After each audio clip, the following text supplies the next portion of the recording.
Principles of systematics module 100 identification of family Oxyopidae. Family Oxyopidae के members को हम Linux spiders कहते हैं। ये काफ़ी एक्टिव स्पाइडर्स हैं, काफ़ी एजाइल स्पाइडर्स हैं। अगर हम इनके बॉडी स्ट्रक्चर की बात करें तो इनका जो कैरापेस है वो हाई होता है। उसके अलावा इनकी जो आइज़ है वो काफ़ी डिस्टिंक्टिव होती हैं, क्योंकि इनका जो आइज़ का पैटर्न है जो कि हेक्सागोनल पैटर्न है, ये किसी दूसरी फैमिली के अंदर मौजूद नहीं है। तो आमतौर पर जो स्पाइडर्स हैं इनको आइडेंटिफाई करने के लिए जब एक टैक्सोनॉमिस्ट इनके डिफरेंट कैरेक्टर्स को स्टडी करता है तो इनकी आंखों को स्टडी करने के लिए वो माइक्रोस्कोप का इस्तेमाल करता है। लेकिन फैमिली ऑक्सियोपिडी के जो मेंबर्स हैं इसको बगैर माइक्रोस्कोप के भी आसानी से पहचाना जा सकता है इनके आई पैटर्न की वजह से। उसके अलावा इस फैमिली के जो मेंबर्स हैं वो ब्राइटली कलर्ड होते हैं और कुछ मेंबर्स इसमें क्रिप्टिक कलरेशन रखते हैं। उसके अलावा इसके अगर कैरापेस की हम बात करें तो इसका जो कैरापेस है it is longer than wide, और इसका जो एब्डोमेन है वो ओवल होता है, और इनकी जो टांगे हैं उनके ऊपर वाज़े कंस्पिक्वस किस्म के स्पाइंस मौजूद होते हैं जो कि एक टिपिकल कैरेक्टर है इस फैमिली के लिए जो है। उसके अलावा आल्दो इनकी जो आई साइट है इसको अगर हम कंपेयर करें फैमिली साल्टिसिडी के मेंबर्स के साथ तो इनकी आई साइट साल्टिसिडी के मुकाबले में कम डेवलप है, लेकिन फिर भी ये काफ़ी दूर से अपने प्रे को डिटेक्ट कर सकते हैं, और इस फैमिली के जो मेंबर हैं वो भी स्मॉल जंप्स कर सकते हैं। लेकिन इनका जो जंप है वो इतना बड़ा नहीं होता जितना फैमिली साल्टिसिडी के मेंबर्स होते हैं।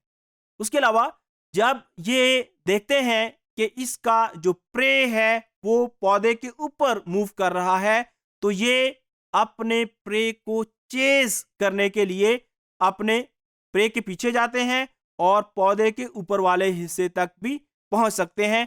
इस वजह से क्योंकि ये पौधे के ऊपर और नीचे मूव करते रहते हैं, इसी वजह से इनको स्टाकर्स भी कहा जाता है। उसके अलावा इन स्पाइडर्स के अंदर एक खास बात यह है कि जो इनकी फीमेल्स हैं वो काकून्स बनाती हैं और उस काकून को किसी सबस्ट्रेट, किसी ट्री, किसी ब्रांच के साथ अटैच कर देते हैं। उसके अलावा ये देखने में आया है कि जो फीमेल स्पाइडर है इस काकून की हिफाजत करती है।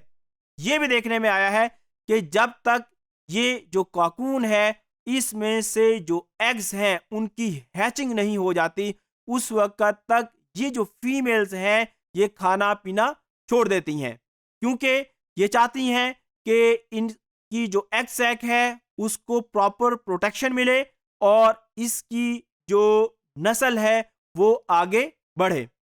इसी तरीके से जो मेल्स हैं ये डिफरेंट किस्म के सिग्नल्स, वाइब्रेशनल सिग्नल्स या फिर इवन ऑडिटरी जो सिग्नल्स हैं उनका भी इस्तेमाल करते हैं फीमेल को अट्रैक्ट करने के लिए।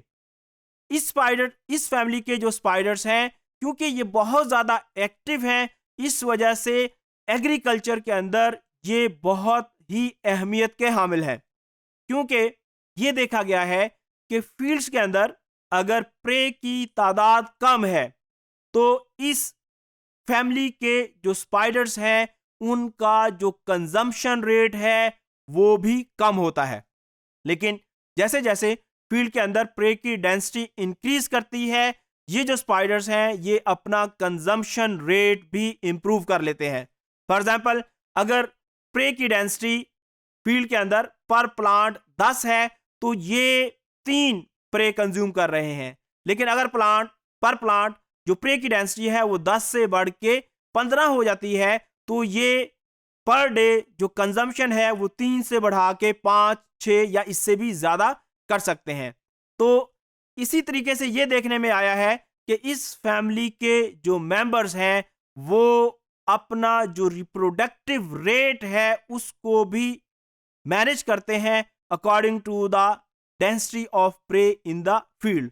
अगर फील्ड के अंदर प्रे की डेंसिटी ज्यादा है तो ये ज्यादा प्रे कंज्यूम करते हैं और तेजी से रिप्रोड्यूस करते हैं और नेक्स्ट जनरेशन प्रोड्यूस करते हैं। इसी वजह से इस फैमिली के जो स्पाइडर्स हैं उनको important biological control agent consider किया जाता है और फील्ड के अंदर इन स्पाइडर्स को कंजर्व करके हम पेस्ट की डेंसिटी को मिनिमाइज कर सकते हैं और क्रॉप की जो प्रोडक्टिविटी है उसको इंप्रूव कर सकते हैं।